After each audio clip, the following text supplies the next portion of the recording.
ठीक है, देखिए यहाँ पर एक ये ट्रेपीजियम है, ऐसा बताया गया है। बोला तो उन्होंने क्वाड्रिलेटरल है, प्रूफ करना है कि ट्रेपीजियम। ठीक है, अगर ट्रेपीजियम प्रूफ करना है तो आप इसे ट्रेपीजियम लेके ही चलिए। यहाँ पर ए बी और ये सी हो गया, और यहाँ पर ये क्या हो गया, डी हो गया। इसमें डायगोनल्स दोनों के इंटरसेक्ट कर रहे हैं कहाँ पर, ओ पर। ठीक है, तो ओ पॉइंट पे इंटरसेक्ट कर रहे हैं। तो आइए सबसे पहले, और आपको गिवन भी है ये बात कि ए ओ अपॉन में B O, A O upon में B O equal to C O upon में डी ओ। ठीक है, कपिल ट्राई किया था हमने, क्वेश्चन हो गया, वेरी गुड। तो गिवन देख रहे हैं हम लोग कि ए ओ अपॉन में B O equal to C O upon में डी ओ, ये बात आपको गिवन है। ठीक है, अच्छा उसके बाद मैंने आपसे ये भी कहा था कि कंस्ट्रक्शन करना पड़ेगा इसमें, और वो कंस्ट्रक्शन क्या होगा कि हम ईओ एक लाइन ड्रॉ करेंगे जो कि पैरेलल होगी किसके, डीसी की। ई एफ भी एक लाइन आप ड्रॉ कर सकते, कोई दिक्कत नहीं है। ठीक है, कि ई एफ पैरेलल है डीसी। उसका उतना यूसेज है नहीं ना, जितना यूसेज है उतना तो करेंगे। तो हम यहाँ पे कंस्ट्रक्शन लिख रहे हैं कि draw E O parallel to DC. फिर आपने ईओ एक लाइन ड्रॉ करी है पैरेलल टू डीसी। ये एक्सरसाइज कंप्लीट होते ही आपकी फेयर कॉपी चेक होगी। ठीक है, टू प्रूफ देखिए, टू प्रूफ है कि A B C D is trapezium. A B C D क्या है, एक ट्रेपीजियम है। और अगर ए बी सी डी का ट्रेपीजियम है तो इसके लिए आपको ए बी को पैरेलल दिखाना पड़ेगा किसके, डी सी के। सही है, हो गया, ये प्रूफ स्टार्ट कर रहे हैं हमारा। तो सबसे पहले तो आप इस वाले ट्रायंगल में आ जाइए, ए डी सी में। भाई इस वाले ट्रायंगल में आ जाइए, ए डी सी में। और अगर ये वाली लाइन इस वाली लाइन के पैरेलल है बाय कंस्ट्रक्शन, तो ऑब्वियस सी बात है ए ई अपॉन में ई डी इक्वल होगा ए ओ अपॉन में सी सी। सही है, इस बात को हम लोग लिख लेते हैं यहाँ पर। तो हम यहाँ पे लिख रहे हैं in triangle A D C, और हम लोग लिखेंगे यहाँ पर कि ई ओ पैरेलल है डी सी के। रीजन क्या है भाई इसका, जीओडीसी के पैरेलल क्यों है, कंस्ट्रक्शन में किया हमने काम, बाय कंस्ट्रक्शन। ठीक है, और ऑब्वियसली बात है ए ई अपॉन में ई डी इक्वल हो जाएगा ए ओ अपॉन में ओ सी के। रीजन बीपीटी, मिड पॉइंट नहीं है भाई, बीपी टी है। ठीक है, समझ में आ रहा है, BPT. So consider this thing as equation 1, तो हम इक्वेशन 1 मान लेते हैं। हाँ जी, कर सकते हैं कंस्ट्रक्शन, कोई प्रॉब्लम नहीं है, लेकिन उस कंस्ट्रक्शन का यूज होना चाहिए। अब आप ये पूछोगे कि भैया हमें कैसे पता चलेगा बोर्ड एग्जाम्स में कि इसमें कंस्ट्रक्शन करना है कि नहीं करना। चिंता मत करिए, अगर कंस्ट्रक्शन वाला कोई क्वेश्चन आएगा आपको तो वो किताब का ही आता है, बाहर से नहीं आता। बोलिए। हाँ जी, कोई दिक्कत नहीं है, बता देंगे। ठीक है, तो इन ट्रायंगल एडीसी में हम E O parallel to DC और ए ई अपॉन में E D equal to A O upon में ओ सी। दीपक, आप सिर्फ हमेशा चीटिंग के बारे में सोचो, आप पढ़ाई तो करो मत। नहीं नहीं नहीं नहीं नहीं नहीं, आप तो चीटिंग के बारे में सोचो ना। ठीक है, ओके, तो हम इस चीज को स्टोर रखेंगे अपने पास। अब हम क्या कर रहे हैं, देखो हमारे एक चीज गिवन है ए ओ अपॉन में B O equal to C O upon में डी ओ। मैं इस इक्वेशन को सॉल्व करते हुए ए ओ अपॉन ओ सी की वैल्यू निकालने की कोशिश करूंगा। ठीक है, तो आइए शुरू करते हैं।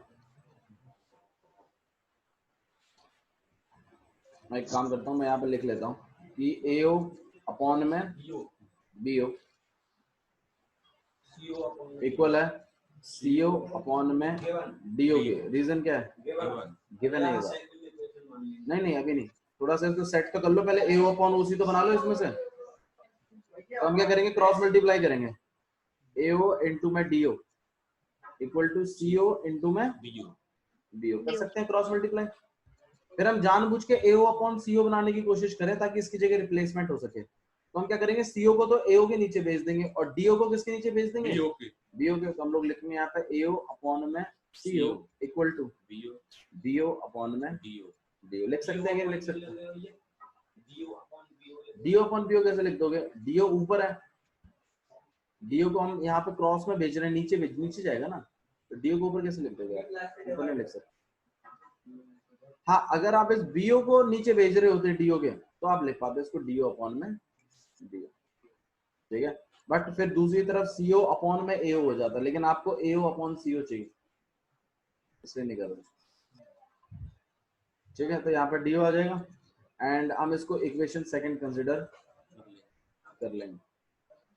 फिर हम क्या करेंगे, अपनी वापस से इक्वेशन 1 लिखेंगे।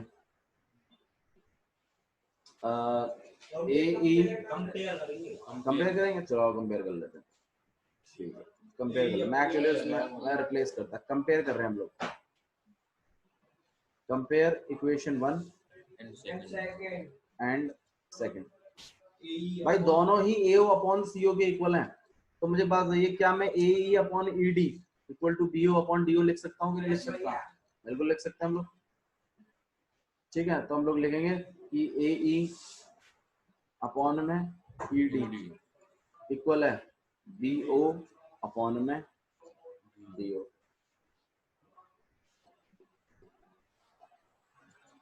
ठीक है।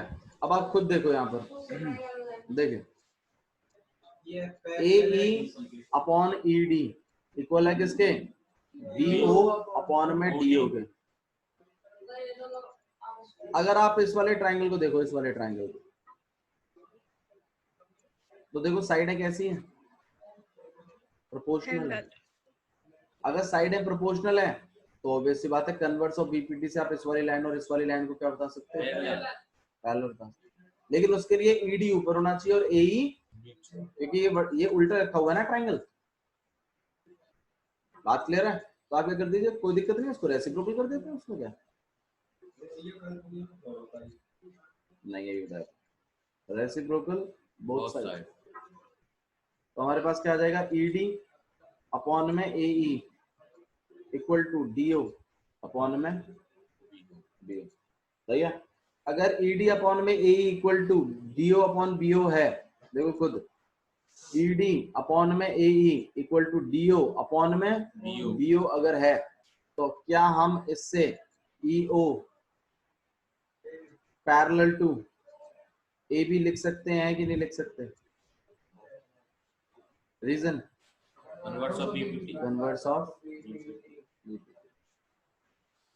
Converse of BPT।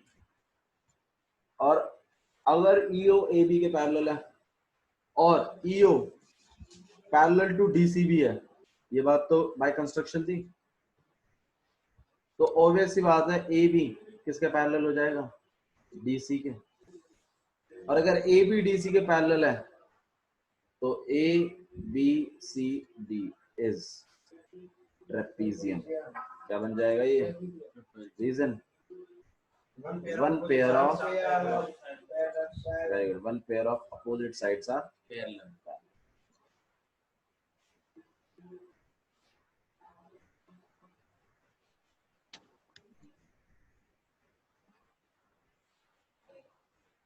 बात समझ में आई किस तरीके से लिखना है?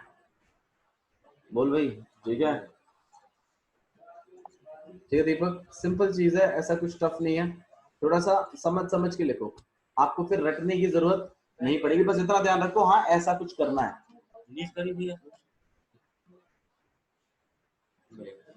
ठीक है, ठीक है। Question number 7, exercise 6.2। Using 6.1 theorem, आपकी बीपीटी तो है। तो using BPT theorem prove that a line drawn through the midpoint of one side of the triangle BPT theorem का इस्तेमाल करते हुए ये बताइए कि अगर एक ट्राइंगल में, अगर आप एक ट्राइंगल में a line drawn through the midpoint of one side of the triangle parallel to another side bisect the third side. Bisect मतलब क्या होता है भाई? Bisect क्या होता है? वो तो इंटरसेक्ट होता है, इक्वल भागों में बांटना। आवाज नहीं आ रही। आवाज नहीं आ रही, आवाज क्यों नहीं आ रही? आवाज किसी को नहीं आ रही मेरी? आ रही है हमें तो। ये सर हमें भी।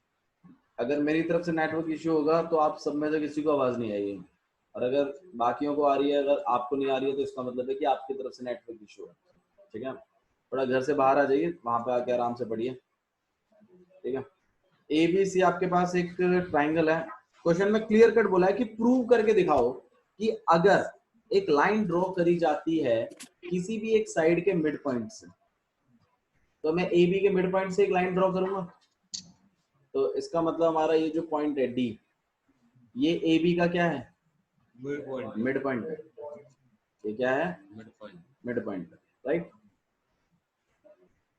ये जो डी पॉइंट है ये ए बी का क्या है? Mid point. वो कह रहा है कि अगर आप किसी भी एक साइड के मिड पॉइंट से अगर एक पैरेलल लाइन ड्रॉ करते हो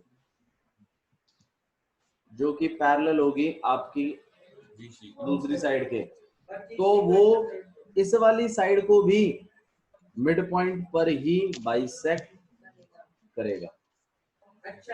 मतलब आपको ई को मिड पॉइंट निकलवाना है, मतलब प्रूव करवाना है कि ये मिड पॉइंट ही है, और बीपीटी थ्योरम का इस्तेमाल करते हुए करना है इस काम को। क्वेश्चन समझिए, एक बार पढ़ के देखो, आपको क्लियर हो जाएगा क्या लिखा हुआ है। देखिए क्या, एक minute Babu. A line drawn through the mid point of one side of a triangle, अगर एक लाइन ड्रॉ की जाती है किसी एक साइड के मिड पॉइंट से which is parallel to the another side, जो कि पैरेलल है दूसरी साइड के, वो तीसरी साइड को बाइसेक्ट करेगा। ठीक है, तो आपने इस बात को क्या करना है? प्रूव करना है। और बोला है रिकॉल करिए कि आपने क्लास 9th में ऐसा कुछ किया था, मिड पॉइंट थ्योरम आप लोगों ने लगवाई थी, याद करो। अगर किसी एक साइड के मिड पॉइंट से अगर आप पैरेलल लाइन ड्रॉ करते हो तो दूसरी वाली साइड का भी मिड पॉइंट, तो एक तरीके से ये मिड पॉइंट थ्योरम का प्रूफ है। ठीक है, आइए देखिए कैसे करेंगे। पहले थोड़ा सा यहाँ पे समझ लीजिए पहले लॉजिक को। भाई मुझे एक बात बताओ, गिवन क्या है इसमें? पहले तो गिवन लिखवाओ। D is the mid point, D is the mid point, ये बात गिवन है कि नहीं? अरे बोलो, ये बात गिवन है ना? और अगर डी मिड पॉइंट है तो आप मुझे बताओ, क्या आप A D equal to D भी लिख सकते हो कि नहीं लिख सकते? तो ये गिवन में ही लिख देना आप इसको। और क्या चीज गिवन है भाई? डी पैरेलल भी तो उसने बोला ना, मिड पॉइंट होना चाहिए और उससे जो लाइन बनी है वो पैरेलल होनी चाहिए तीसरी साइड के, तब जाकर वो दूसरी वाली साइड को बराबर हिस्सों में बांटेगी, मतलब वो बराबर। अरे रुक जा भैया, उसको प्रूव कर रहे हैं लोग। तो ये डी मिड पॉइंट है, ई ना हो मिड पॉइंट, ये प्रूव करना है। तो और दूसरी बात क्या गिवन है कि डी ई पैरेलल होनी चाहिए किसके? बीसी के। अच्छा, प्रूव क्या करना है? हाँ जी, आपको प्रूव करना है ई इज मिड पॉइंट, और इस बात को प्रूव करने के लिए आपको ए ई को इक्वल दिखाना होगा किसके? जैसे हमने ट्रेपीजियम दिखाने के लिए हमें लाइनों को पैरेलल दिखाना पड़ा था ना, इसी तरीके से अगर ई को मिड पॉइंट बताना है तो ऑब्वियस सी बात है ए ई को आप किसके इक्वल दिखाओगे? ई सी के। अब वो कैसे दिखाएंगे, क्या करेंगे, उस चीज के बारे में हम लोग बात करेंगे। ठीक है, आइए प्रूफ स्टार्ट करें। तो थोड़ा सा यहाँ पे एक लॉजिक पकड़ के देखो भाई। पहले मुझे एक बात बताओ यार, ये वाली लाइन इस वाली लाइन के पैरेलल है, तो मुझे बात बताओ, क्या आप ए डी अपॉन में डी बी इक्वल लिख सकते हो ए ई अपॉन ई सी के? रीजन क्या है? बीपीटी सही है ना, लाइनें पैरेलल है, रेशो बराबर हो जाएंगे। अच्छा जी, चलो ठीक है। अब मुझे एक बात बताओ आप लोग, ये ए डी और डी बी तो इक्वल है, तो मुझे बात बताओ, मैं इन दोनों को ए डी लिख सकता हूँ कि नहीं लिख सकता?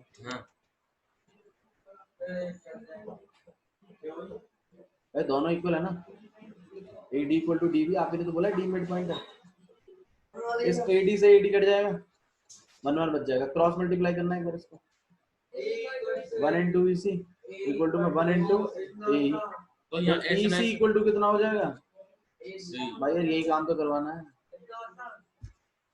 और अगर AE EC के इक्वल है तो E क्या बन गया, यहाँ ये तो हमने AD लिखा हुआ है, DB के भी इक्वल है, DB भी लिख सकते हैं, कौन सा, यहाँ AD लिखा हुआ है, हाँ जी। DB भी तो लिख सकते हैं, लिख सकें नहीं है, अच्छी बोलो पक्का, ए यार लाइन है पैरेलल ही, रेशो इक्वल है के बीपीटी थ्योरम थे AD अपन AD कैसा है यार, AD किसके इक्वल है, अरे मैं समझ गया, तो AD को DB लिखो चाहे DB को AD लिखो, बात तो एक ही है, मेरे को कट करने दे, तो मैंने दोनों को क्या लिख दिया AD, आप चाहो तो दोनों को DB भी लिख सकते हो, ओके नहीं है, करें, चलो आगे क्वेश्चन करो।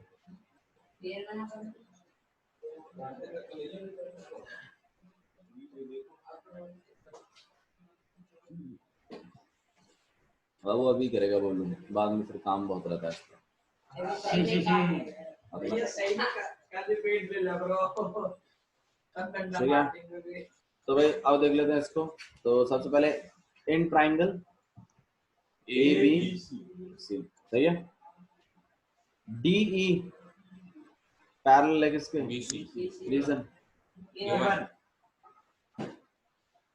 ठीक है, और अगर DE पैरेलल है BC के,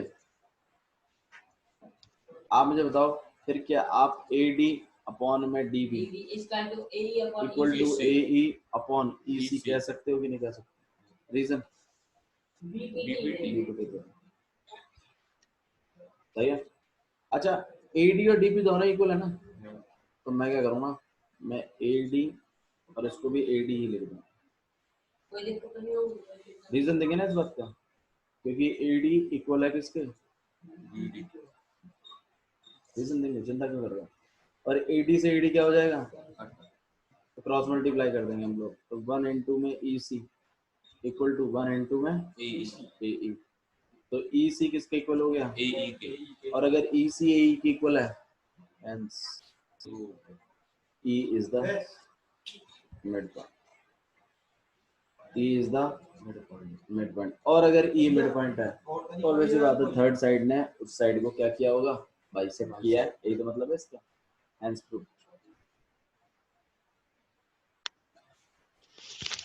नहीं आया समझ में, बोलो भैया नहीं आया तो बताओ, ठीक है। नेक्स्ट क्वेश्चन प्रोसीड कर रहे हैं, क्वेश्चन नंबर 8, हाँ लिख सकते हैं, लिखना है तो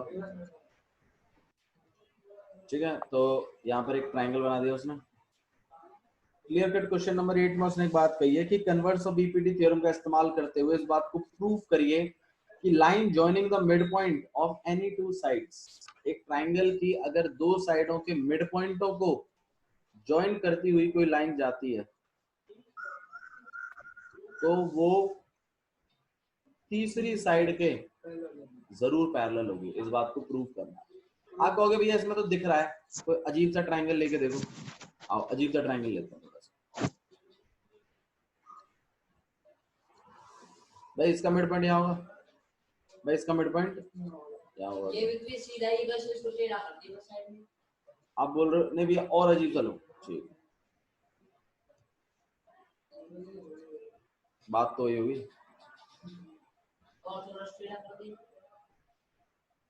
मिड पॉइंटों को ज्वाइन करती हुई लाइन तीसरी साइड के जरूर पैरेलल होगी, इस बात को प्रूव करना है। आइए प्रूव करते हैं। तो भाई सबसे पहले मुझे बात बताओ गिवन क्या है इसमें, यमन आप बताओ गिवन क्या है।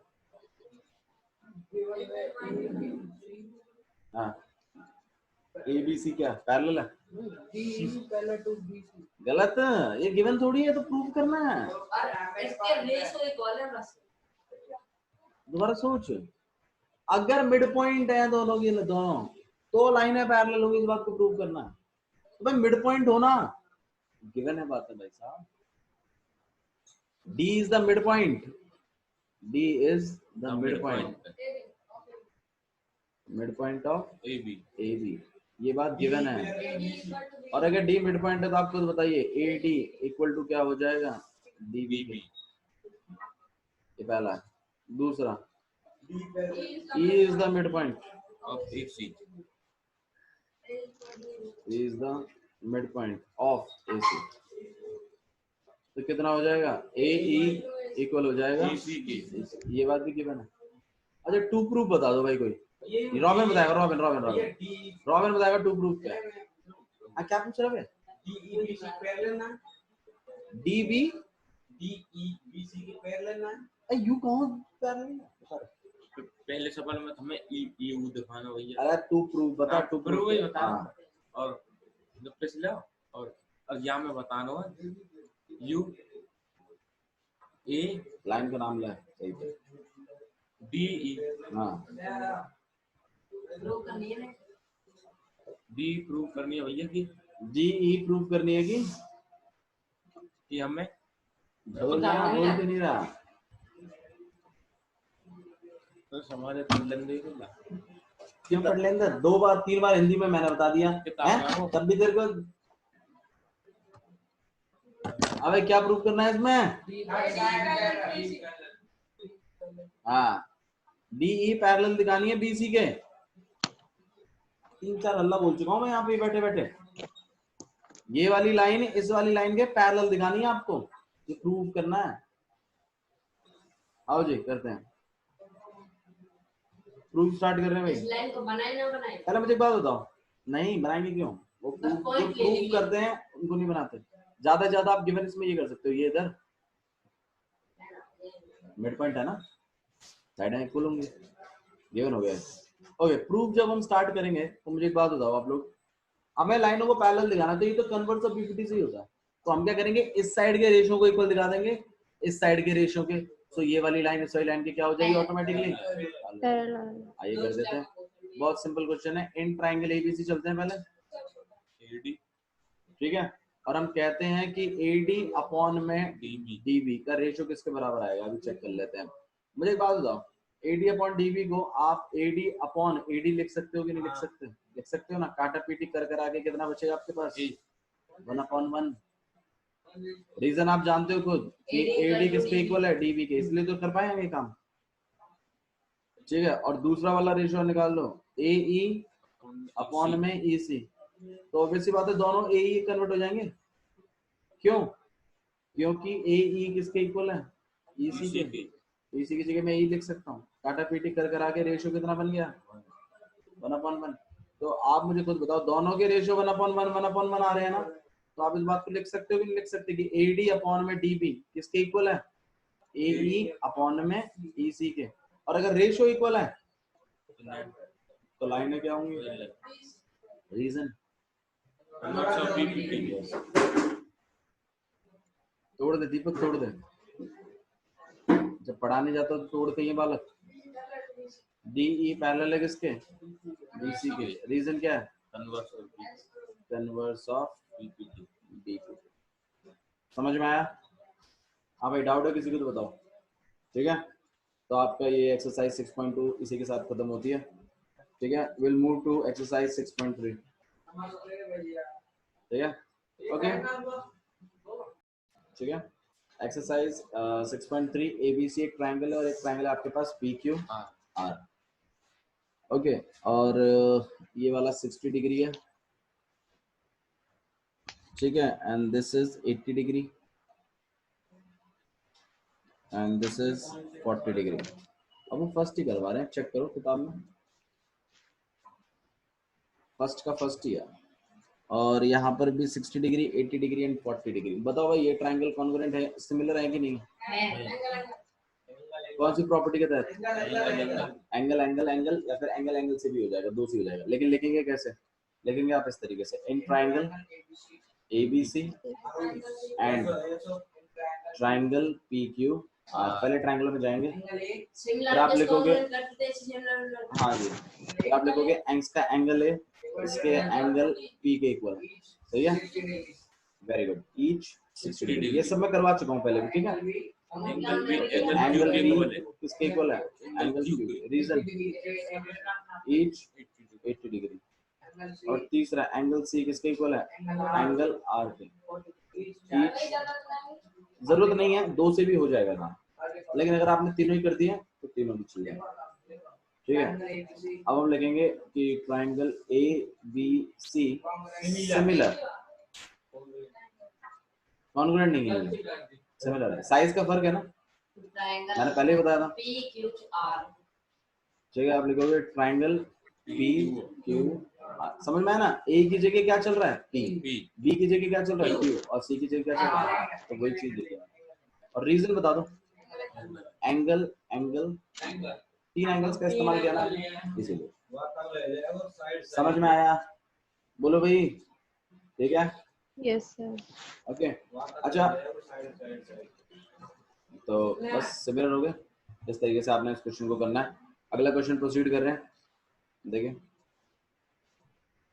क्वेश्चन नंबर सेकंड देखिए। ठीक है, क्वेश्चन नंबर यही को सेकंड पार्ट देख रहे हैं। देखो भाई, साइड से देखो, ऐसा नहीं है कि हर ट्राइंगल सिमिलर होंगे, ऐसा भी नहीं है, थोड़ा आपको जज करना है उसको। हाँ, जैसे मान लीजिए ये आपके पास ट्राइंगल है ए, यहाँ बी और यहाँ पे सी, 2 3 2.5, और ये ट्राइंगल आपके पास इस तरह का, ठीक है। दिस इज पी क्यू और आर, 6 4 और 5। तो लिखते हैं, चलिए, in triangle A B C and triangle P Q R. ठीक है, अब आप लिख सकते हो रेशियो, देखो इनकी तीनों साइडों के रेशियोज इक्वल है। अगर आप गौर करो तो देखो 2/4, देखो 6 के साथ रखूंगा तो 1/3 का रेशियो बन रहा है, 1/3 का कहीं और बन ही नहीं रहा। आपको जानबूझ के अपने दिमाग से चीजों को ऐसे रखने हैं कि रेशियो बराबर आए। अगर एक तरफ से नहीं आ रहा है तो चेंज करो, कुछ एक उससे भी नहीं आ रहा फिर चेंज करो, अगर तीसरे से भी नहीं आ रहा रख के तो फिर भैया है ही नहीं सिमिलर। ठीक है, देखो 2 और 4 का कितना रेशियो है? 1/2। मुझे बताओ 3 और 6 का? 1/3। 2.5 और 5 का 1/2। नहीं आ रहा? समझ में आ रहा है? लॉजिक लगाना है थोड़ा सा, पहले खुद से दिमाग से, बिल्कुल अंधों की तरह नहीं चलना। 2 के साथ 6, 2.5 के साथ 4 और 3 के साथ 5, ऐसे नहीं, गवारों की तरह नहीं, थोड़ा टेक्निकली काम करो। किसके साथ रेशियो इक्वल आ सकते हैं वो चीज करो। तो हम लोग यहाँ पे लिखेंगे इन ट्राइंगल इन दोनों में आ गए, फिर हम रेशियो जानबूझ कर रख रहे हैं ए बी अपॉन में, हाँ भाई किसका? क्यू आर का, 2/4। रेशियो काट पीट के कितना आ रहा है? 1। ऐसा ही आप दूसरे वाले का, हाँ भाई बी सी अपॉन में 5 कहाँ पर है? P R equal to 2.5 upon में 5, 2.5 से 1 बार, यहाँ 2 बार। नहीं आता तो आप नीचे 10 भी लगा के कर सकते, 25 से 50 1/2 बार पे जाता। ठीक है, नेक्स्ट ए सी अपॉन में पी आर नहीं लिखेंगे, पी क्यू इक्वल टू में कितना आ जाएगा? 3/6। काट पीट के फिर रेशियो कितना आ रहा है? फिर आप लिखोगे कि ए बी अपॉन में क्यू आर इक्वल है बी सी अपॉन में पी आर और इक्वल है ए सी अपॉन में पी क्यू। तो ये हमारे दोनों ट्राइंगल क्या हो जाएंगे? सिमिलर हो जाएंगे। रीजन बता दो इसको।